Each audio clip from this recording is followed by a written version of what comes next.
Salut, dans cette vidéo, on va voir comment dépasser la peur de l'échec pour se sentir plus libéré et tenter plus de choses. Et la première étape que tu peux mettre en place, c'est de tirer des enseignements positifs. C'est-à-dire que dans la très grande majorité des échecs que l'on va rencontrer, on peut retirer quelque chose de positif. Par exemple, si tu viens de rater un examen, tu peux te dire que tu vas bosser 3 fois plus et tu vas développer une éthique de travail énorme qui va te permettre de réussir davantage à l'avenir.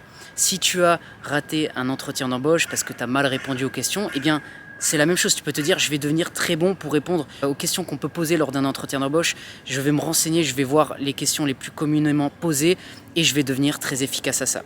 En fait, c'est l'idée de se dire que quand tu vas vivre un échec à l'avenir, tu vas vivre quelque chose de positif par la suite parce que ça va te renforcer, ça va te permettre de t'améliorer. Et au final, tu vas tenter beaucoup plus parce que tu vas te dire à la clé, il y a quelque chose de positif, je vais m'améliorer, je vais devenir meilleur.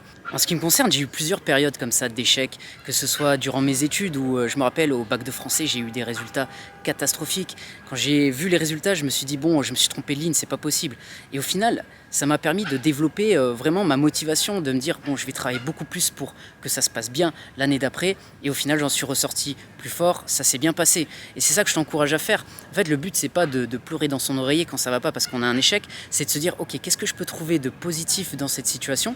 Et il y a souvent quelque chose. Tu peux te dire voilà, qu'est-ce qui est positif et tu prends la première chose qui te vient à l'esprit. Développe ta motivation par rapport à ça et ça va te permettre de ressortir gagnant et de te dire au final il y a toujours quelque chose qui va me permettre d'améliorer ma situation. Le deuxième point que je voulais te partager aujourd'hui, c'est le fait de corriger et de persévérer. En fait, les échecs, c'est une succession de problèmes selon moi.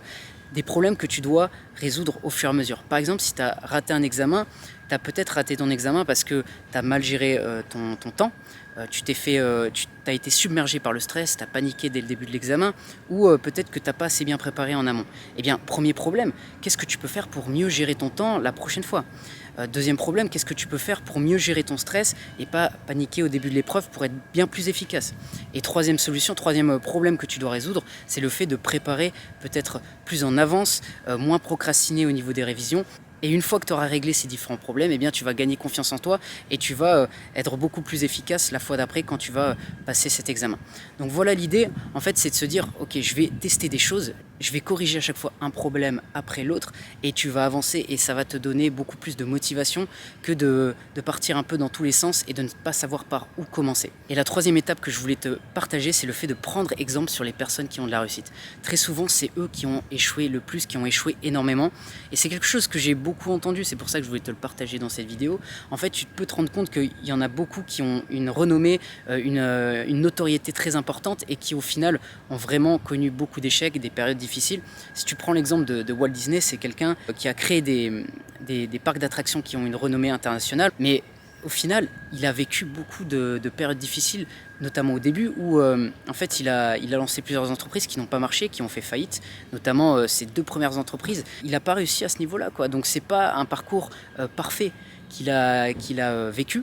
Il a eu des difficultés. Quand il a eu son idée de créer des parcs d'attractions, eh bien, on l'a jugé, on l'a critiqué.